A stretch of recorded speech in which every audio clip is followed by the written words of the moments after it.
ओम शांति।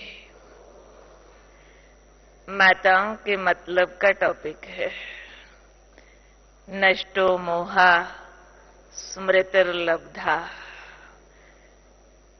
पता नहीं क्यों मोह के नाम पर हमेशा माताओं की ही बात निकलती है।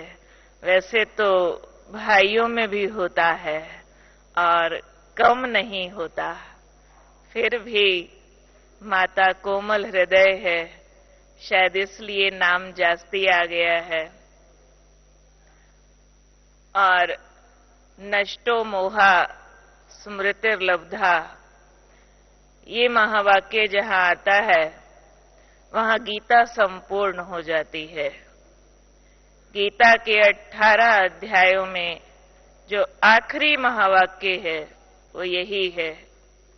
अर्जुन कहता है मेरा मोह अब नष्ट हुआ और मैं स्मृति स्वरूप हो गया। गत संदेहा, मेरे सब प्रश्न सब संदेह अब समाप्त हुए। यहां गीता संपूर्ण हो जाती है।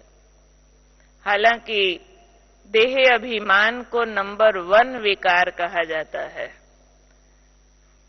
काम विकार को महाशत्रु कहा गया है, उसके बावजूद भी जहां गीता संपूर्ण हुई वहां मोह को याद किया गया और अंतिम अनुभूति अर्जुन बोलता है नष्टो मोहा। ये उसकी आखिरी अनुभूति है, जबकि वो बाकी विकारों को समाप्त कर चुका है। अब मोह विकार बहुत छोटा है, बहुत गुप्त है, दिखाई नहीं देता है, पर बहुत खोटा है, नुकसान बहुत ज्यादा करता है। लगता है नहीं चला गया, पर अचानक समय आने पर कब जागृत हो जाता है पता नहीं चलता। बहुत सी माताएं और बहुत से भाई भी ये कहते मिलते, दीदी हमको किसी से कोई मोह नहीं है, जरा सा भी नहीं। बच्चे तो बाबा के है ना, मेरे तो है ही नहीं, पैसे से तो कोई लगाव ही नहीं है। लेकिन जब भी कोई आपातकाल आएगा, कोई संबंध पर विपत्ति आएगी, कोई धन ऊंच नीच होगा, तो बहुत डिस्टर्ब नजर आएंगे, दुख में रोते भी नजर आएंगे। इसका मतलब क्या? ऊपर से लगता है कि ये विकार मर गया, लेकिन अंदर में जिंदा रहता है। मोह सिर्फ उतना ही नहीं होता जितना सा समझा हुआ है।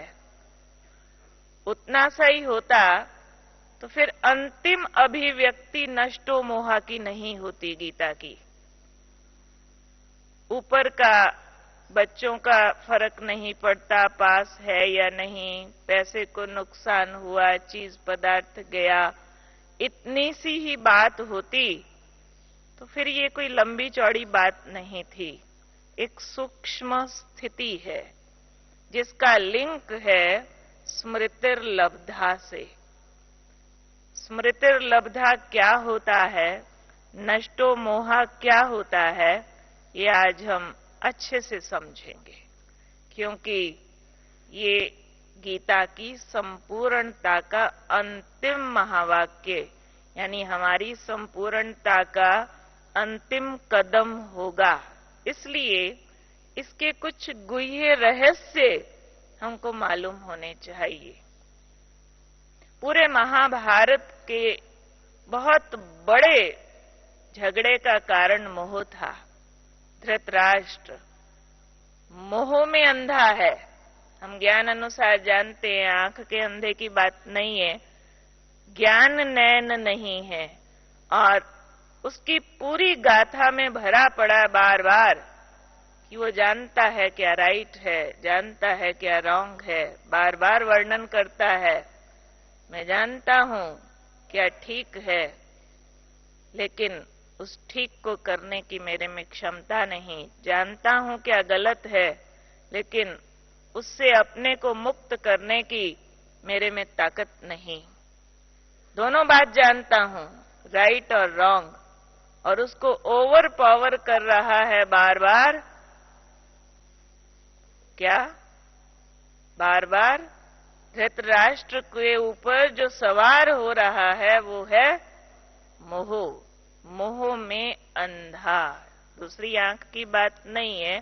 और उस मोह ने उसको श्रेष्ठ कर्म करने से, राइट कर्म करने से हमेशा दूर रखा और इतना बड़ा विनाश का कारण बन गया। इसलिए ये छोटा और बहुत खोटा विकार है। अब लगता ऐसा है कि मोह वो चीज है जो अपने से जो रिलेटेड लोग हैं, चाहे अपने बच्चे या खून के संबंधी या दूसरे संबंधी या कोई ऐसे मित्र जिनसे मन ज्यादा जुड़ गया हो, वो मोह उतने तक होता है। लेकिन उससे भी आगे बहुत सारे कदम हैं मोह के। कहते एक बार अकबर और बीरबल में इसी पॉइंट पर बहस हो गई। बहुत किस्से सुने होंगे अकबर बीरबल के आप सभी ने। और अकबर जो है वो कह रहे थे कि हर मनुष्य का सबसे अधिक मोह अपने बच्चों से होता है। मनुष्य बच्चे के लिए कुछ भी कुर्बान करने को तैयार हो जाता है। लेकिन बीरबल कह रहे थे नहीं महाराज, ऐसा नहीं है। हर मनुष्य का सबसे अधिक मोह अपने से होता है। अब आदत अनुसार राजा ने उसको कहा अच्छा सिद्ध करके बताओ, और आदत अनुसार बीरबल ने कहा अच्छा 7 दिन का समय दो, मैं सिद्ध करके बताऊंगा कि मोह किससे ज्यादा होता है। अब 7 दिन बाद अकबर को बीरबल ले चले महल के पिछली तरफ। वहां उन्होंने एक तालाब तैयार करवाया था और उस तालाब में एक बंदरी और उसका बच्चा छोड़ा हुआ था। बंदरी मोह के लिए मशहूर है कि मरे हुए बच्चे को भी छोड़ती नहीं है। और उस तालाब में पानी नहीं था, बंदरी है, उसका बच्चा है, और उसमें पानी भरना शुरू हो रहा था। बहुत तेज एक नली से पानी आ रहा था और पानी भरता गया भरता गया भरता गया। जैसे जैसे पानी आता जा रहा था वो बंदरी अपने बच्चे को पानी से बचा रही थी। पानी और ऊपर आया, उसने बच्चा और ऊपर कर लिया, और ऊपर आया और ऊपर कर लिया।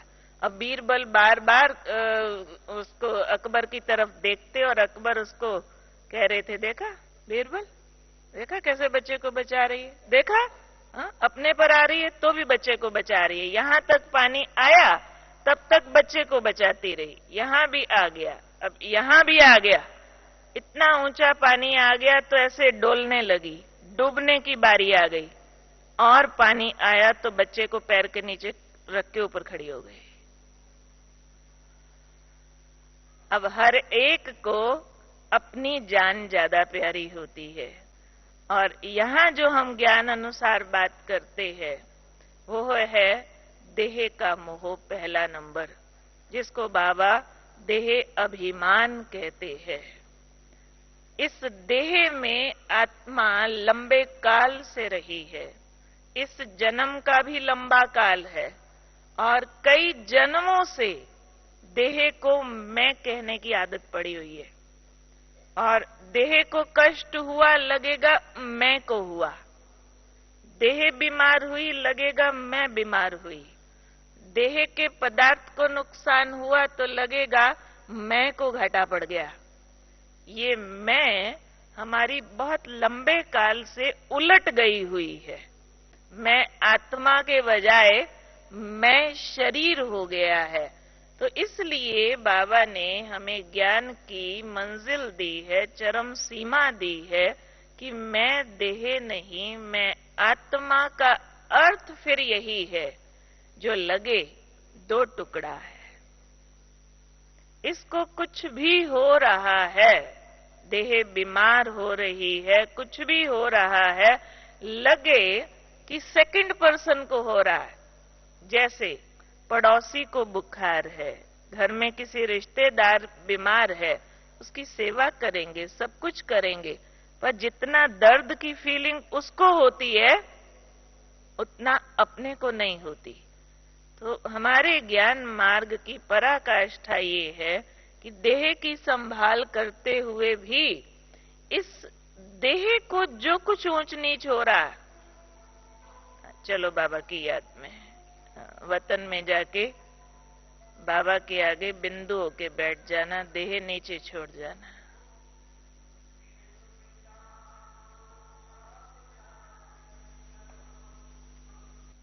तो पहला नंबर है ये देह का लगाव, जिसमें आत्मा सबसे ज्यादा फंसती है। ये पहली सीढ़ी है और टॉप मोस्ट है।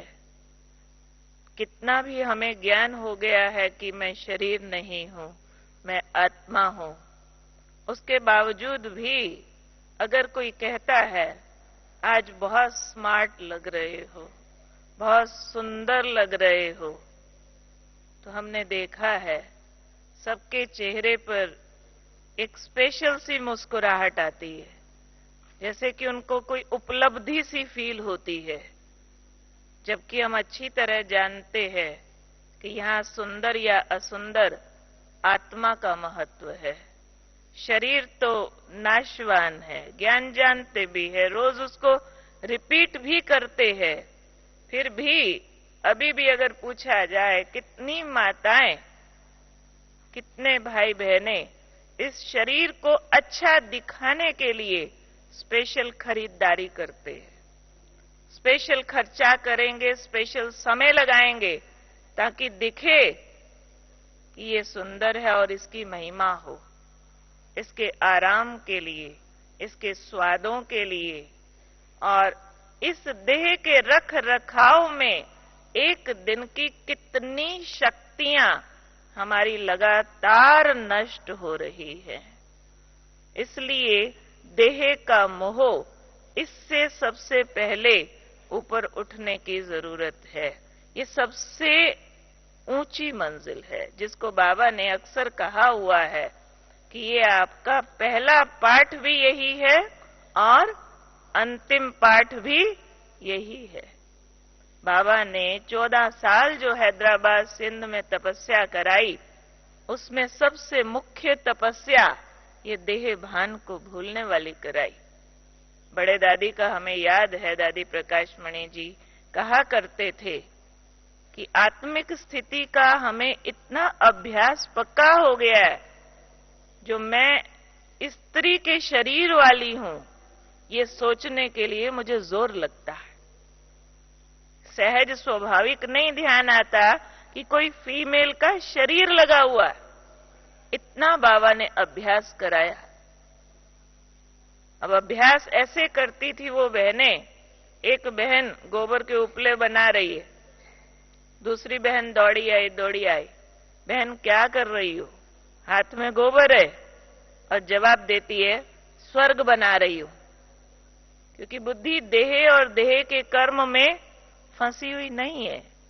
एक बहन बाथरूम में नहा रही है, दूसरी ने नॉक किया, बहन कब निकलोगी?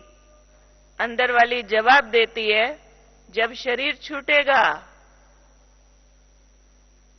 आत्मिक भान पक्का है। पूछ रही है आप कब निकलोगी? उसे लग रहा है आत्मा तुम शरीर से कब निकलोगी? वो कहती जब ये छूटेगा तभी तो निकलूंगी, ऐसे कैसे निकल जाऊं?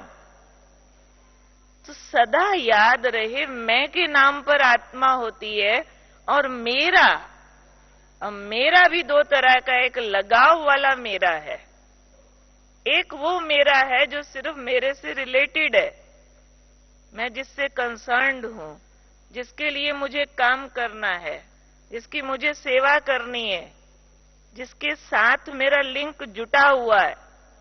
इसलिए बाबा कई बार कहते हैं ये कर्म इंद्रियां तुम्हारे कर्मचारी है। गाय दरबार में तुम राजा हो, ये तुम्हारे नौकर हैं, तो रोज ऑर्डर करो, ऑर्डर दे करके इनसे काम कराओ, इनके अधीन मत हो जाओ। क्योंकि ये देह, ये कर्म इंद्रियां नौकर तो बहुत अच्छे हैं, लेकिन अगर कोई राजा कमजोर हो और अपने नौकरों के हुक्म पर चले तो क्या होगा? ये देह नौकर बहुत अच्छी है, पर देह की कर्म इंद्रियों को अगर राजा बना दिया तो ये बहुत खराब है। छोटी जात वाले को अगर बड़ी पोस्ट दे दी जाए, हो नौकर, और राजा कहे भाई तुम मेरे को सलाह दे, ये काम कैसे करूं, तो उसकी सजेशन कैसे होगी? तो कई बार ऐसा होता है, हम बिल्कुल नए नए होते हैं ना, उनको भी सुनाते हैं, समझो जीभ ने कहा रसगुल्ला खाना है, और शरीर को डायबिटीज भी हुई हुई है, अंदर से आत्मा राजा हुक्म कर रहा है नहीं खाना, बीमार हो जाओगे। हाँ, तो जीभ से हुक्म आता है खा लो गोली और खा लेंगे, कोई बात नहीं, वो जीभ का आकर्षण बोल रहा है। तो ज्यादातर ये जवाब देते कि हम खा लेते हैं, यानी राजा पर नौकर का हुक्म चल रहा है। तो ये है देह में फंसी हुई आत्मा, देह का मोह ऐसा खराब है जो राजा को गुलाम बनाने की ताकत रखता है। राजा अपने नौकरों का कहना मानकर उनके जूते पॉलिश करता रहता है, ये कर्म इंद्रियां उसके नाक में नकेल डाल करके नचाती रहती है। कान कहेंगे पर चिंतन सुनो, ये राजा बोलेगा ओके बॉस। शरीर कहेगा गर्मी लग रही है एसी में लेटे रहो, राजा कहेगा ओके बॉस। मुंह कहेगा अभी तुम पर चिंतन की बातें बोलो, राजा कहेगा ओके बॉस। हाँ, क्योंकि काम तो इसको करना है ना, आत्मा निकल जाए तो मुख बोलता नहीं, कान सुनता नहीं, आंख देखती नहीं, काम तो फिर भी इसी को करना है। लेकिन राजधानी उलट गई है, उल्टा राज हो जाता है। इसलिए ये मोह है देह से, जिस कारण से कई बार देह अभिमान वाला मीनिंग भी हमें समझ नहीं आ रहा होता। रोज अभ्यास करते आत्मा हूं, शरीर नहीं हूं, फिर अभ्यास करने के बाद उठते ही शरीर कहता है थक गया हूं, सो जाना है, राजा कहता है ओके बॉस, जाके बेड पर शरीर के साथ आत्मा सो जाती है, बहुत सारा काम छोड़ के भी इसके हुक्म में आ जाती है। लगातार लगना चाहिए दो टुकड़ा, ये कपड़ा अलग, ये नौकर अलग, ये राजा अलग। तो नष्टो मोहा स्मृतिर्लब्धा, लिंक है इसका आपस में। जितना देह से लगाव नष्ट हुआ होगा उतना स्मृति स्वरूप होते हैं, उतना आत्मिक स्मृति, और उतना ही जैसे आज बाबा ने कहा डॉट और नॉट, जितना डॉट लगाते हैं तो डॉट बाबा याद आता है, उतना याद आएगा। अगर डॉट नहीं लगती है, आत्मिक स्मृति नहीं होती है, तो बाप की स्मृति, घर की स्मृति भी उसी के साथ लिंक्ड है। तो पहली ओवर पावर चीज करती है देह, फिर बारी आती है देह के संबंध, दूसरा नंबर, पदार्थ तीसरा नंबर। देह के संबंध से बुद्धि उपराम हो जाए, धोखेबाज है, थोड़े टाइम बाद जितनों से मोह है, वो तो समय ऐसा आने वाला है, सबसे धोखा खा खा करके, दुख उठा उठा करके बुद्धि वैसे ही उपराम होने वाली है। सब डिक्लेयर कर देंगे, कोई किसी का नहीं, अपने पैदा किए हुए बच्चे भी अपने नहीं, बहुतों के मुंह से तो अभी निकलता है। सारे खून सफेद होने वाले, वो देह के संबंध से बुद्धि उपराम होना फिर भी सेकंड नंबर। पदार्थ फिर भी बाद की चीज है, पदार्थ से भी धीरे धीरे धोखा खा लेंगे। लग्जरीज बहुत इकट्ठी की, साधनों में अभी बहुतों की बुद्धि जाती है, लेकिन उसमें भी मायावी लैंग्वेज है, जिसको बाबा कई बार कहते हैं साधनों में मत जाओ, साधना को अपनाओ। लगता है ये साधन सेवा अर्थ है, पर बहुत बार सेवा सेकेंडरी होती है और अपनी डिपेंडेंसी, अपनी आराम पसंदगी, अपना आकर्षण वो प्राइमरी हो जाता है, सेवा का बहाना हो जाता है। थोड़े दिन पहले की मुरली में भी बाबा ने कहा था, देखेंगे अच्छी घड़ी, दिल करेगा मैं भी पहनूं। पदार्थ में भी बुद्धि कईयों की ऐसी जाती है, ये रख ले काम आएगा, ये वाले से ना थोड़ा सा टाइम बचेगा, ये वाली चीज से ना थोड़ा सा दूसरों के ऊपर इंप्रेशन अच्छा पड़ता है। ये साधन बाबा ने कहा हुआ बैसाखियां हैं। अब बैसाखी लगाया हुआ मनुष्य कभी भी तेज स्पीड से नहीं चलता है, और जिसकी टांगें अच्छी हों, टांग ठीक होते हुए भी बैसाखी लगा के सिर्फ चलना शुरू कर दे रोज, कि अच्छी चीज होती है। कईयों को देखा है बैसाखी लगाई हुई है, चल मैं भी लगा लूं। अच्छी टांग वाला 2 बैसाखी लगा के चलने लग पड़े, 1 महीना चलता रहे, महीने बाद क्या होगा? अपने टांग की ताकत बढ़ेगी या घटेगी? क्या होगा? तो बाबा ने कहा हुआ है, सब आधार फेल होने हैं। जिनको साधनों पर आधारित होकर चलने की आदत है, वो सब फेल होने हैं। अंत में एक आधार काम आना है, मेरा बाबा। मेरा बाबा ही संसार है। कहीं प्लेन क्रैश हो रहे हैं, कहीं ट्रेन उलट रही है, कहीं अर्थक्वेक आएगा, कहीं जापान में सुनामी आ गई है, कहीं जंगल में अकेले रह जाएंगे। कौन साधन काम आएंगे? किसके बैंक बैलेंस काम आएंगे? किसकी गाड़ियां, किसके एसी, क्या काम आएगा? इसलिए आदत डालनी चाहिए कि कोई भी चीज या पदार्थ मेरी खुशी को प्रभावित न करे। हम राजयोगी आत्माएं हैं, राजा बनने वाली आत्माएं हैं।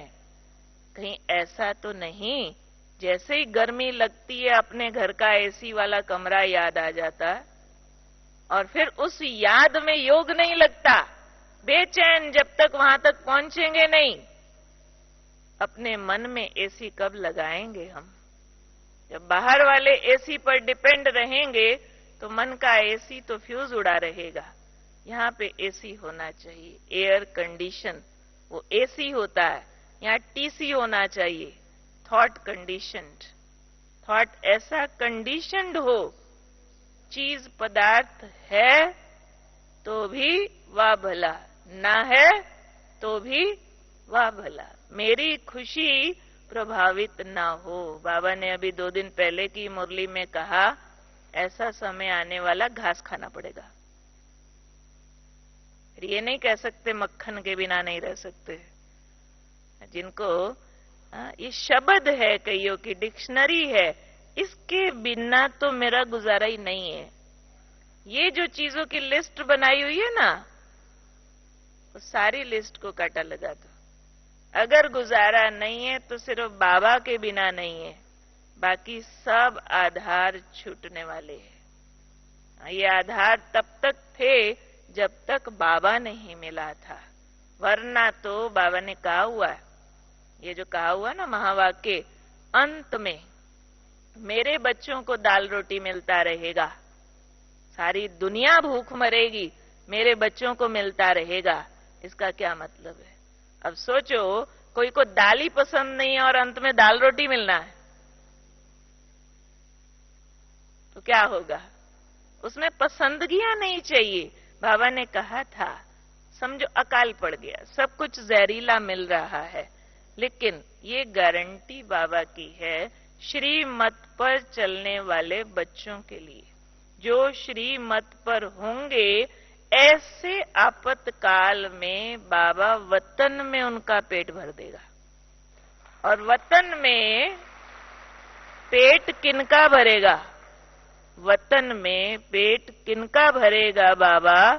जो कोई भी उतार चढ़ाव को देखकर दिल के किसी कोने से भी हाय ना निकाले। हाय, चीनी तो मिलनी बंद हो गई, फीका खाएंगे सब कुछ। निकली हाय तो फीके ही रहेंगे, और उसी हाय में अगर शरीर छूट गया तो हाय नहीं निकलनी चाहिए। हर बात में वाह, जिनके हृदय से वाह निकलेगी ना, कुछ भी हो रहा है, नमक बंद, चीनी बंद, आटा बंद, दाल बंद, चावल बंद, फिर भी वाह, तो बाबा उनको हवा में भी मीठा भर के खिला देगा।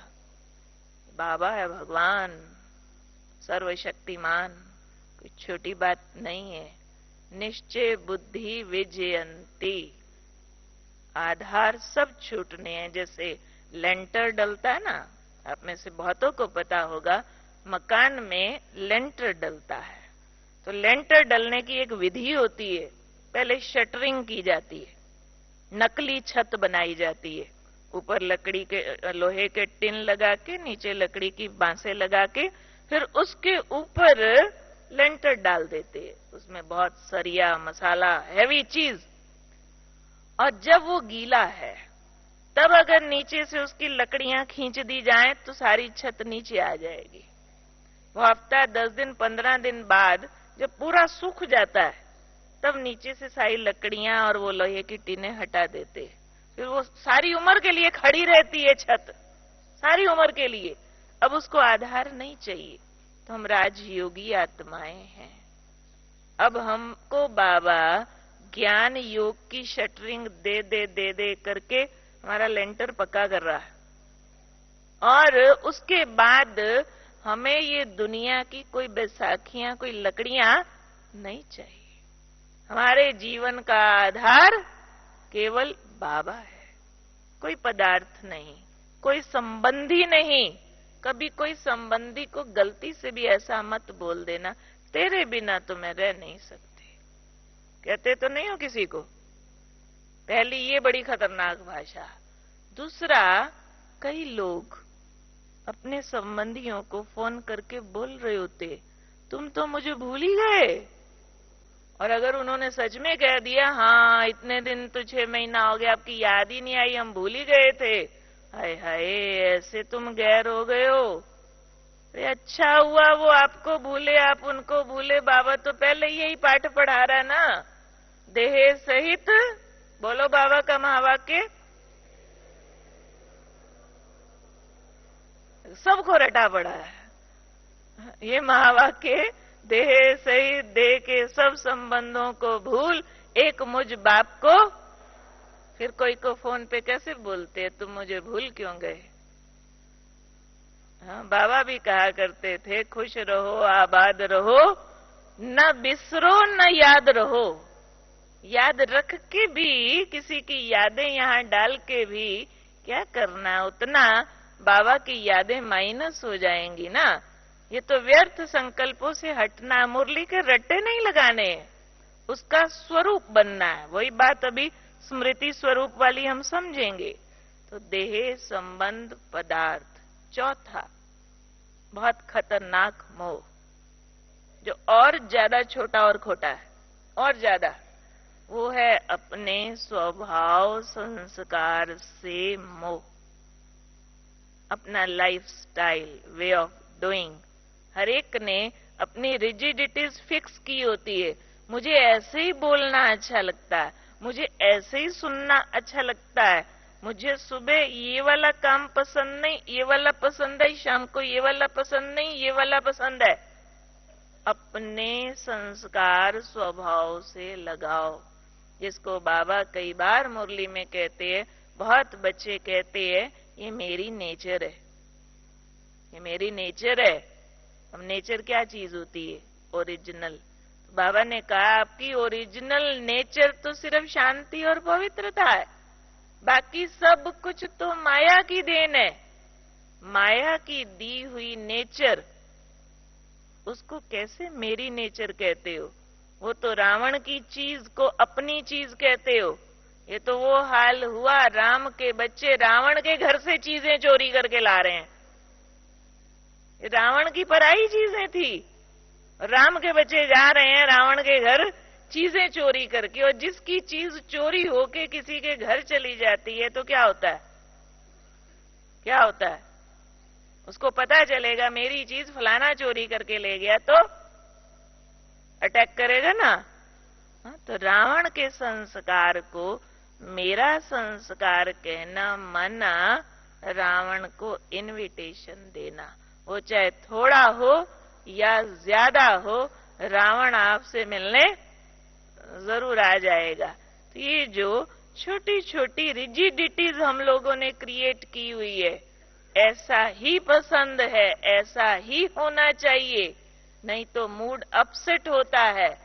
तो ये है अपने संस्कारों से लगाव। यहाँ संस्कारों से मतलब है वे ऑफ डूइंग। अपना एक लाइफ स्टाइल हम लोगों ने बना लिया है, ये भी हमारी स्मृतियों को डिस्टर्ब करता है। इसलिए स्मृति स्वरूप से पहले आया है नष्टो मोहा। देहे, संबंध, पदार्थ, स्वभाव, संस्कार, इनसे ऊपर उठो तो फिर आएगा स्मृतिर्लब्धा। स्मृतिर्लब्धा क्या है? योग युक्त, कांस्टेंट बाबा की यादों में मन एकाग्र हो जाए, वो है स्मृतिर्लब्धा। अर्जुन कहता है मेरा मोह नष्ट हो गया है और अब मैं स्मृतियों को प्राप्त हुआ हूं। स्मृतियों को प्राप्त होना मतलब आपने मुझे जो जो याद दिलाया वो सब कुछ मुझे याद आ गया, और ऐसा याद आया जो अब वो मुझे भूलता नहीं है। उसको कहते स्मृति स्वरूप। और बाबा के ज्ञान में सारा का सारा खेल ही स्मृति और विस्मृति का है। अज्ञान क्या था? राइट नॉलेज, जो भी रियल है, ट्रुथ है, उसको हम भूल गए थे। द्वापर कलयुग में भूल गए थे मैं आत्मा हूं, देह मान बैठे थे। भूल गए थे संसार एक नाटक है, दुनिया को अपना घर मान बैठे थे। भूल गए थे घर परम धाम है। भूल गए थे बाप शिव बाबा है। भूल गए थे हम ही देवता थे। भूल गए थे हम भी कभी दोबारा बनेंगे। तो वो विस्मृति ने हमें देवता से असुर बनाया, पावन से पतित बनाया। और स्मृति बाबा ने अवतरित होते ही पहली स्मृति ब्रह्मा बाबा को दी। पहली स्मृति विष्णु चतुर्भुज तत्त्वम, वो स्वरूप दिखाया। विष्णु आके बोलते अहम विष्णु चतुर्भुज तत्त्वम, जो मैं हूं यही तुम हो, यही तुम हो। और वो स्मृति बाबा की ऐसी जागी जो दादियां बताती है। इस पहले साक्षात्कार के बाद ब्रह्मा बाबा में दादा लेखराज किसी ने नहीं देखा। एक स्मृति ने जादू कर दिया। एक स्मृति ने, उनकी वो चाल नहीं रही, उनकी वो दृष्टि नहीं रही, उनकी वो भाषा नहीं रही। एक साक्षात्कार, एक स्मृति, मैं ही विष्णु था, मुझे ही फिर से विष्णु बनना है। पासा पलट गया। तो ये स्मृति स्वरूप है। अब हमने ये देखना है कि बाबा ने जितना जितना मुझे याद दिलाया, क्या वो सब कुछ मुझे याद आ गया? सिर्फ पॉइंट्स रिपीट करना, रटना, इसको याद आना नहीं बोलते। ये तो रट्टू तोता है। बाबा कहते भाषण तो कोई भी कर लेगा, लेकिन वो स्मृति नशा चढ़ाती है। मुझे नशा कितना चढ़ा कि मैं देवता बनने वाली आत्मा हूं। मुझे नशा कितना चढ़ा कि वापस घर जाना है, बस सब कुछ खत्म हुआ और मेरा कुछ नहीं। मेरा बाबा मुझे ले जाने आया है। मेरा बाबा मुझे कहता है मेरे बच्चे, मैं तुम्हें पलकों पर बिठाकर ले जाऊंगा। कितना ये स्मृति मुझे खींचती है। कशिश है स्मृतियों में। जैसे हनुमान का मिसाल बताते, हम ही हैं हनुमान भी सारे। अब हनुमान के दो रूप, एक बंदर है और दूसरा हनुमान है पूजनीय रूप। उसका बहुत स्पष्ट, हमारी कहानी है, बहुत स्पष्ट दिखाया हुआ है। वो बार बार भूल जाता था अपनी शक्तियों को। शक्तियां बहुत थी, लेकिन उसको याद नहीं रहती थी, याद दिलाना पड़ता था। ओ हनुमंत, तुम उड़ सकते हो। कहता अच्छा, उड़ सकता हूं। उड़ गया। याद दिलाया तो समुद्र लांघा, नहीं तो मिट्टी में खेल रहा है। अरे हनुमंत, तुम पहाड़ उठा सकते हो। कहता अच्छा, उठा दिया।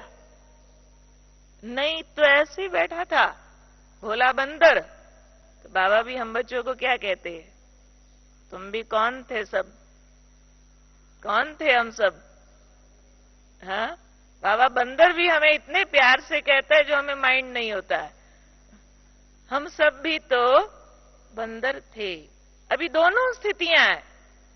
जब स्मृतियां जागृत होती है, दादियां दृष्टि दे रही है, मुरली सुन रहे हैं, मधुबन में आए हुए हैं, बहुत मजा आ रहा है, नशा चढ़ा हुआ है, दुनिया भूली हुई है, बस मेरा बाबा और कोई नहीं, तो हम हनुमान है। घर वापिस गए, कुछ ऊंच नीच हुआ, कुछ नुकसान हुआ, किसी ने बुरा भला बोला, सारा पारा वापस नीचे आ जाता है। कईयों का तो रेलवे स्टेशन पर भी नीचे ही आ जाता है। जाके सामान उठाना पड़ा, ट्रेन में धक्का लगा, कुछ और ऊंच नीच हुआ, वहीं सारा सोडा वाटर हो जाता है। तो ये दोनों स्थितियां है। हनुमान भी है हम, और बहुत बार बंदर भी हो जाते हैं। अब बंदर से मंदिर लायक बनने का एक ही तरीका है, स्मृतिर्लब्धा। बाबा ने जो जो याद दिलाया, वो मुझे कितना याद आया।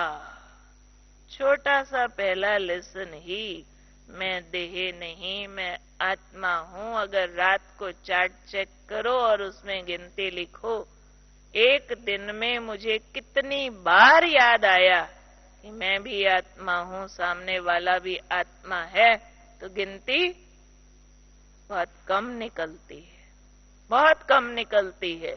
इसीलिए लाखों बच्चे बाबा के बनते हैं, पर उसमें विजयी सिर्फ 108 और अष्ट रतन टॉप पर। ये वो आत्माएं हैं जिनको वो सब कुछ याद आ गया जो बाबा ने याद दिलाया।